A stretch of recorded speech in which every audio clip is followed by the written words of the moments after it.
Hello everyone and welcome back to my course on the fundamentals of ethics.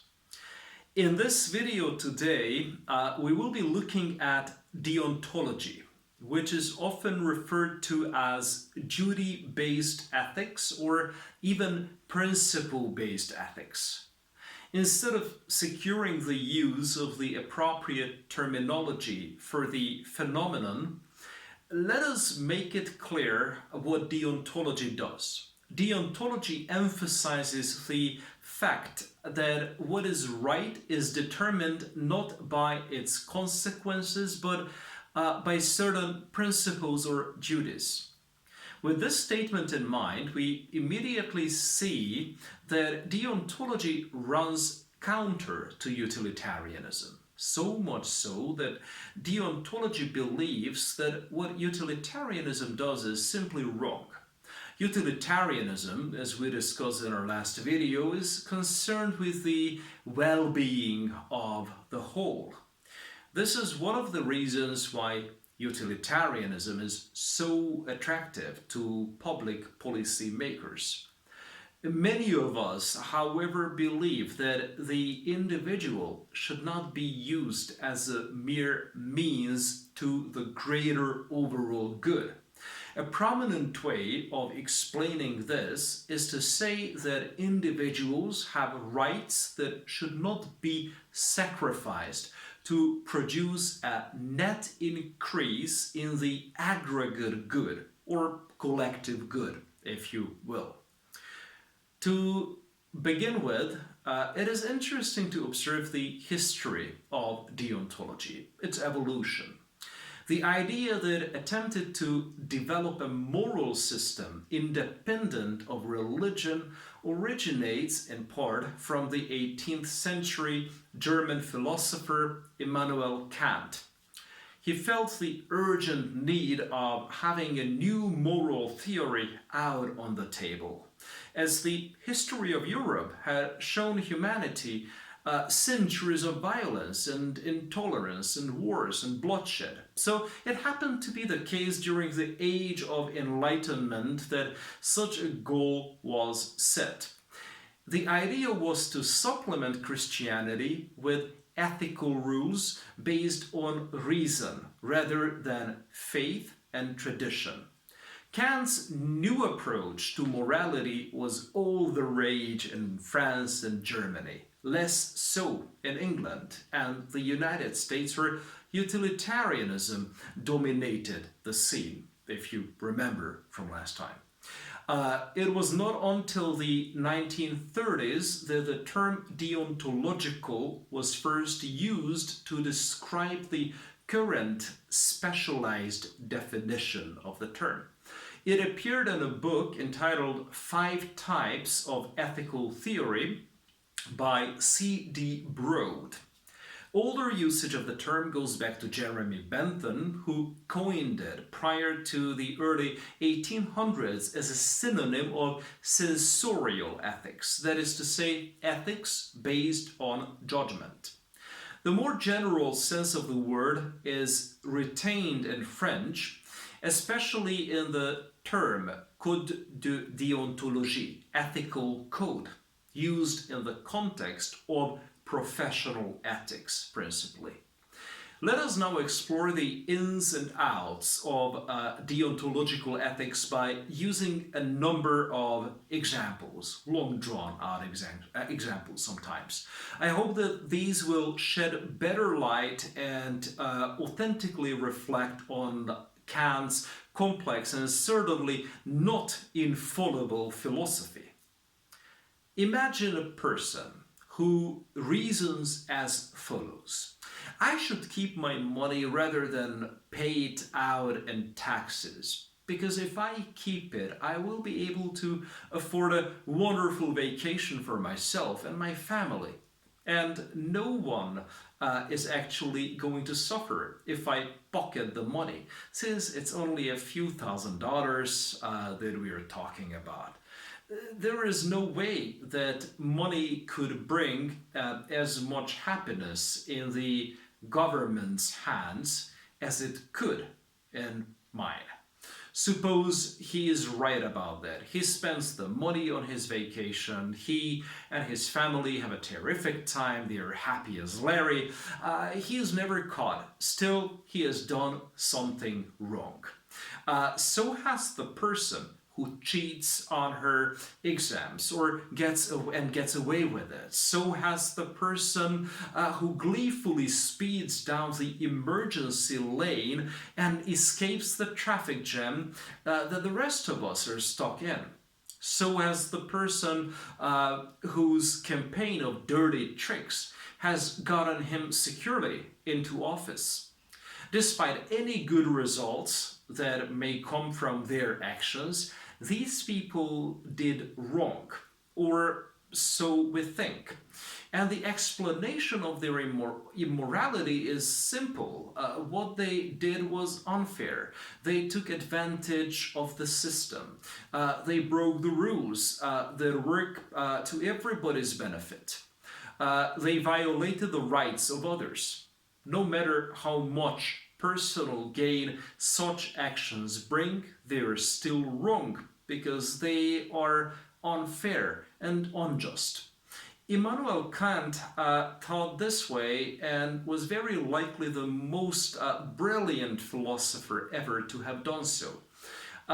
He remains perhaps the most important voice of opposition to utilitarianism and to its claim that the ultimate point of morality is to improve well-being rather than to do justice.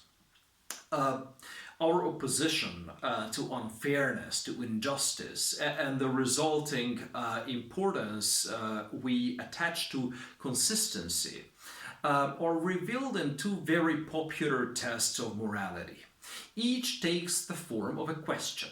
What if everybody did that? And how would you like it if I did that to you?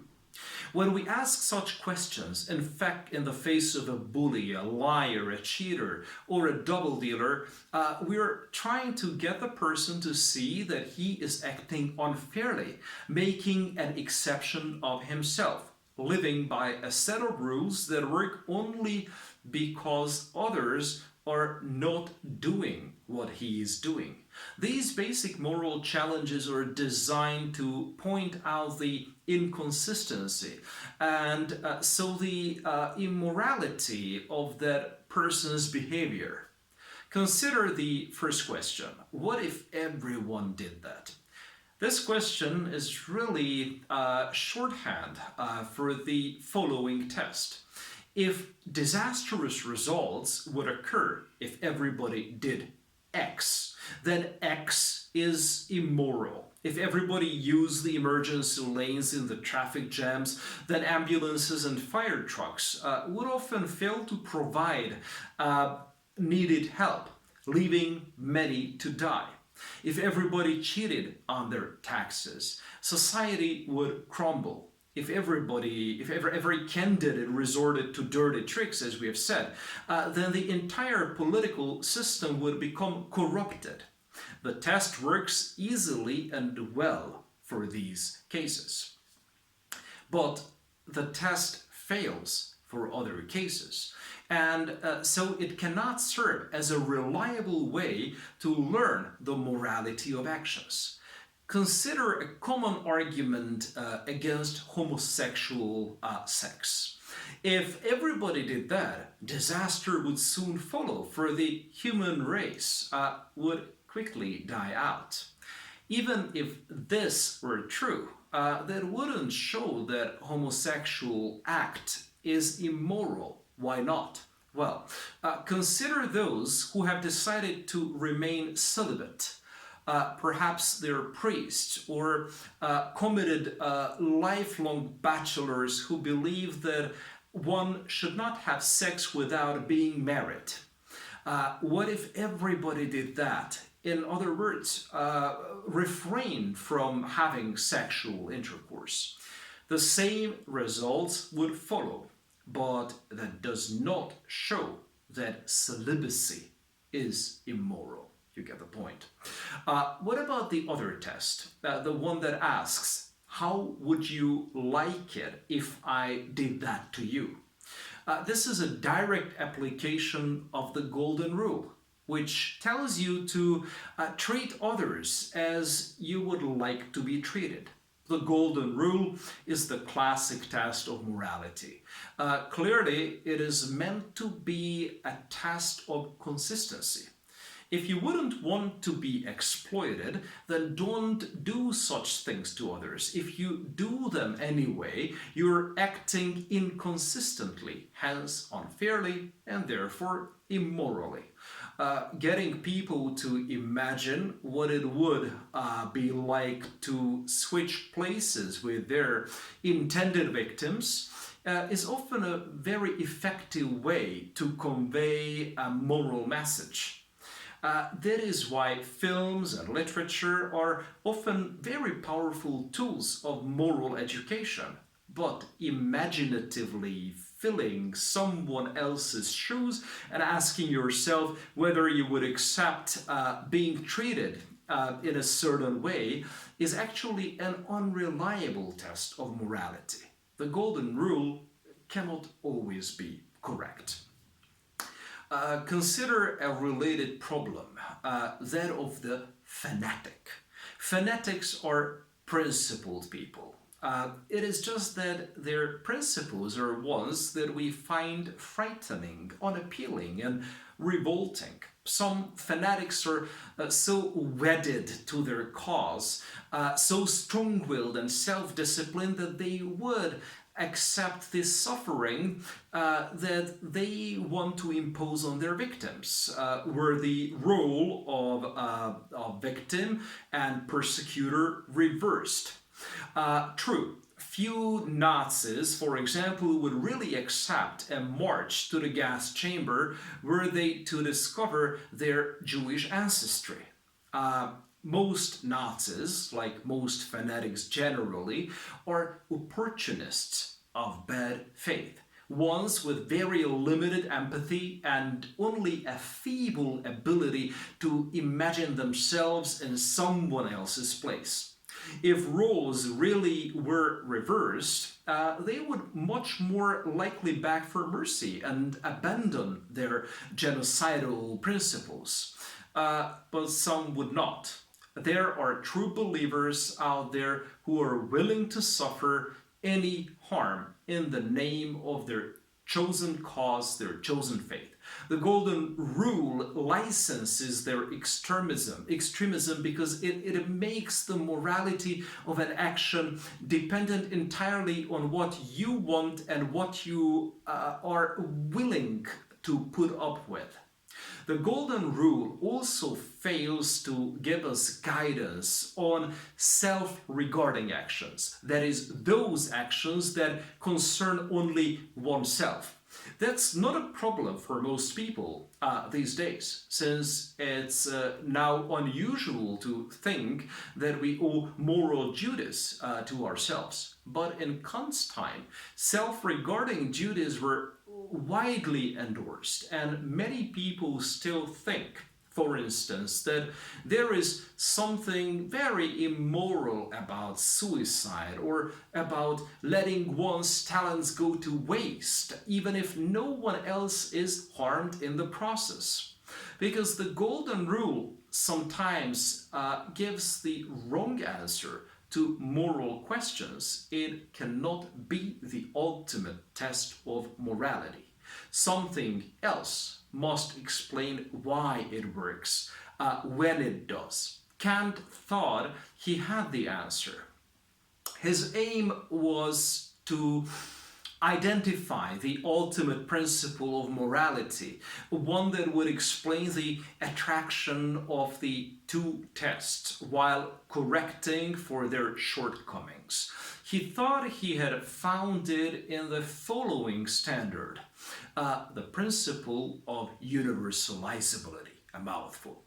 An act is morally acceptable if and only if its maxim is universalizable. To understand what this means, we need to understand two things: what a maxim is and what it is for a maxim to be universalizable.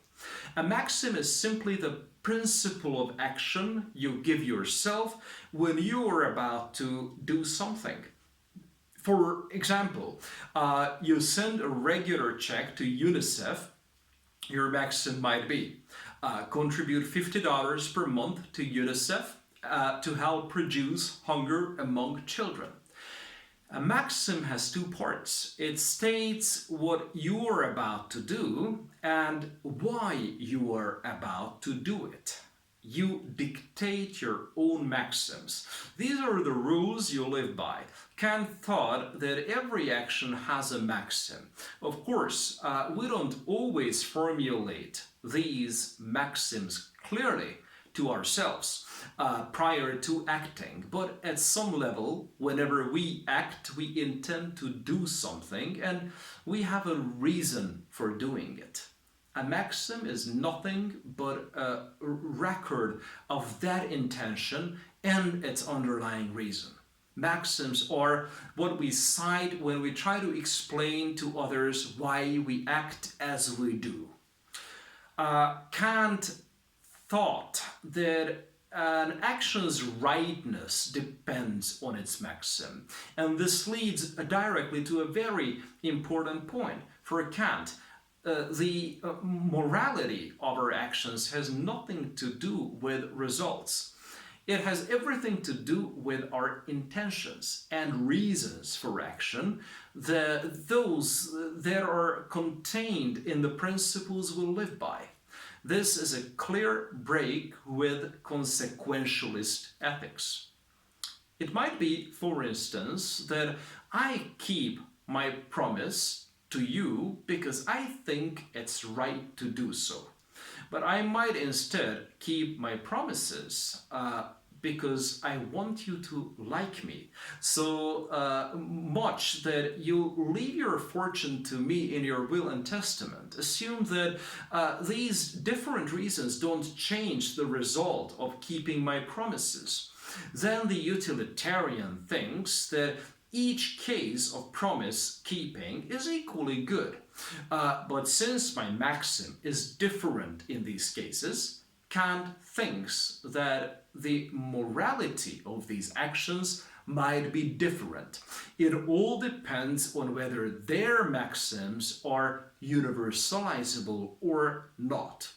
Now, it is crucial that the morality of our actions depends entirely on what is within our control. We can control which maxims will govern our actions and which ones will not. We decide for ourselves what we intend to do, even in cases where my options are severely limited. As when a housebreaker has a gun pointed at my head, it is up to me to decide which choice to make. By contrast, the results of our actions are often out of our hands, beyond our own control. We can't always control them. And it is unfair to assign credit or blame for things we can't control. That is why we have an insanity defense. That is why we don't prosecute animals for the damage they sometimes cause. That is why we don't condemn infants and children for any harm they do. So the morality of actions depends on their maxims, but how precisely? Now, every maxim is going to be a good one. We need a way to sort out the good maxims from the bad ones. That's where universalizability comes in. How can we tell whether a maxim is universalizable? In relation to Kant's theories, a three-part test can be drawn up. Number one, formulate your maxim clearly. State what you intend to do and why you intend to do it. Number two, imagine a world in which everybody supports and acts on your maxim. Number three, then ask, can the aim of my action be achieved in such a world? If the answer to this last question is in the affirmative, it's yes, then the maxim is universalizable and the action is morally acceptable. If the answer is no, then the maxim is not universalizable and the action it calls for is immoral. Now, this should strike a familiar note. The test of a maxim's universalizability clearly echoes the rule consequentialist test for optimific social rules. And what if everybody did that test discussed above? Indeed, Kant compels us to ask a version of that question in the second step of this three-part test. But unlike these other tests, Kant doesn't ask whether people would be much better off in the imagined world or about whether disaster would strike there. Instead, he asks about whether we could achieve our goals in that world. But what is so important about that, the importance for Kant, is that this three-part test serves as the real way to determine whether we're being consistent and fair. If our maxim is universalizable, then we are pursuing actions for reasons that everyone could stand behind. We are not making exceptions of ourselves. Our goals are ones that everybody could support, even if in the real world some are against them. We're asking whether our aims could be achieved if everyone shared them. If they can be, this shows that we are living by fair rules. If we are making an exception of ourselves, our maxims wouldn't necessarily be universalizable. Consider a modernized version of the example that Kant gave. Suppose that I am a compulsive gambler, someone who is always at the casino, and I am consistently in debt. One night I go to the tables to recoup my losses, only to dig myself further in the hole. The casino boss is having his men drop by tonight to collect. I can either pay them or have my legs broken. I know which one I would prefer. The problem is I don't have the money. The bank won't lend it to me anymore, and I don't have anyone to turn to but you. Since you're aware of my reputation, I know that the only way to get money is by lying to you. So I beg you, I plead you, I promise you by all I hold dear that I will repay you even though I have no intention of doing so. I have just made what Kant calls a lying promise. It seems clear that what I am about to do is immoral, and that is true even if through a minor miracle I then feel so much guilt that I repent on my ways, transform myself, and make the lie turn out to be the best in the end. The morality of the action doesn't depend on its results, but on its maxim. And my maxim here is not universalizable. So my action is immoral, as Kant says, and as we believe. In this class, we study Kant's ideas and work to make sense of what he called the hypothetical and categorical imperative. Let us take them one after the other. Hypothetical imperative rule of conduct or a command or an imperative, that is, which is understood to apply to an individual only if he or she desires a certain goal or he or she has chosen to act on that desire. In Kant's terminology, we would say that the person has willed to act on that desire. Although hypothetical imperatives may be expressed in various ways, their basic logical form is this: if you desire X or not X, you should or you should not do Y. The conduct urged in a hypothetical imperative may be the same as or different from that commanded by a conventional moral law. For example, if you want to be trusted, you should always tell the truth. If you want to become rich, you should steal whenever you can get away with it. Or if you want to avoid heartburn, you should not eat too much harissa. I assume Kant, who lived in the 18th century, had no knowledge that harissa existed. Well, he didn't know what he missed, the poor soul. Now, hypothetical imperatives are contrasted with what Kant calls categorical imperatives. Categorical imperatives are a rule of conduct that is unconditional or absolute for all agents, all moral agents. The validity or claim of this conduct doesn't depend on any desire or end. Thou shalt not steal, for example, is a categorical imperative, as distinct from the hypothetical imperatives associated with desire, such as do not steal if you want to be popular at the company that you work for. For Kant, there was only one categorical imperative in the moral realm, which he formulated in two ways. Act only according to that maxim by which you can at the same time will that it should become a universal law. Is a purely formal or logical statement and expresses the condition of the rationality of the conduct rather than its morality.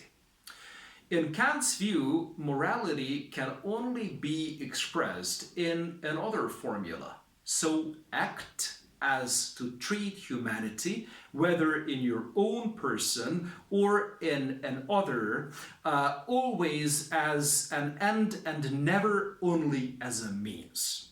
To understand this principle, we need to get clear about three things: humanity, ends, and means. Let's look at them in this very context. When Kant spoke of humanity, he wasn't thinking necessarily of Homo sapiens. Rather, he was referring to all the rational and autonomous beings, no matter their species. Perhaps there are aliens or some non-human animals who are rational and autonomous. If so, then they count as human beings for purposes of Kant's principle. Treating someone as an end is treating them with respect, dignity, etc., as they deserve, as we all deserve. Kant thought that all moral duties are categorical imperatives. They apply to us just because we are rational beings. We must obey them even if we don't want to, and even if moral obedience gets us nothing that we care about. One lesson Kant took from his thoughts about the golden rule is that the basic rules of morality do not depend on our desires. If they did, then moral rules would fail to apply to everyone, since our desires can differ from person to person. This would make morality too variable and make it possible for people to escape from their moral duties just by changing what they want. Kant thought that he was defending common sense when he claimed that morality is, in this sense, universal, that everyone who can reason must obey to its commands. If moral duties really are categorical imperatives, then we act rationally when we act morally, and we act irrationally when we act immorally. Is that sort of view defensible? Can we really justify the claim that it is rational for everyone to act morally, even if we know that for some people moral conduct will only undermine their goals? Kant thought he could do this. Consider his argument for the irrationality of immorality. If you are rational, then you are consistent. If you are consistent, then you obey the principle of universalizability. If you obey the principle of universalizability, then you act morally. Therefore, if you are rational, then you're acting morally. Therefore, if you act immorally, then you are irrational. One additional idea that Kant elaborates on extensively is the idea of integrity. While utilitarians think of benevolence, the steady commitment to do good for others, as a central moral virtue, Kant attaches importance to integrity. Having integrity is living in harmony with the principles that you believe in. It is the virtue of consistency. Integrity requires that you resist making an exception of yourself. It demands that you follow your principles even when doing so comes at a real cost. Kant is surely right that there is something admirable about integrity. But integrity is not the only moral virtue, and it isn't even the most important one. The example of the fanatic shows this. We may be absolutely dedicated to our principles, but if those principles are deeply flawed, it would be better, morally speaking, for us to have less integrity. That's surely what we want of the Nazi commander or the dedicated terrorist. It would be better were they less principled people, right? Integrity is worthy of our admiration only if it is tied to morally legitimate principles. The problem, as we have seen, is that people of integrity may still be doing wrong. It is not that consistency is worthless, but it fails as a general test for the morality of the principles that we live by. Kant's ideas, just like any other philosophical treatises on rightness and wrongness, suffers from a number of shortcomings. Yet, I believe that his categorical imperative has become one of the cornerstones of 18th century philosophy, and it prevails even today in our daily lives, and as we shall see, in the world of corporate affairs too. Remember Kant for his theories on consistency and fairness, the principle of universalizability, the relationship between morality and rationality, through his hypothetical and categorical imperatives, as well as the idea of integrity. All of these, and certainly many other thoughts, especially autonomy and respect, constitute the foundations of what we call deontology.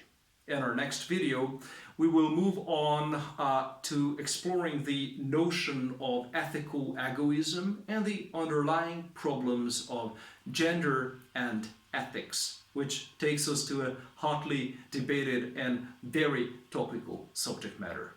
Thank you very much for watching. Thank you for your attention.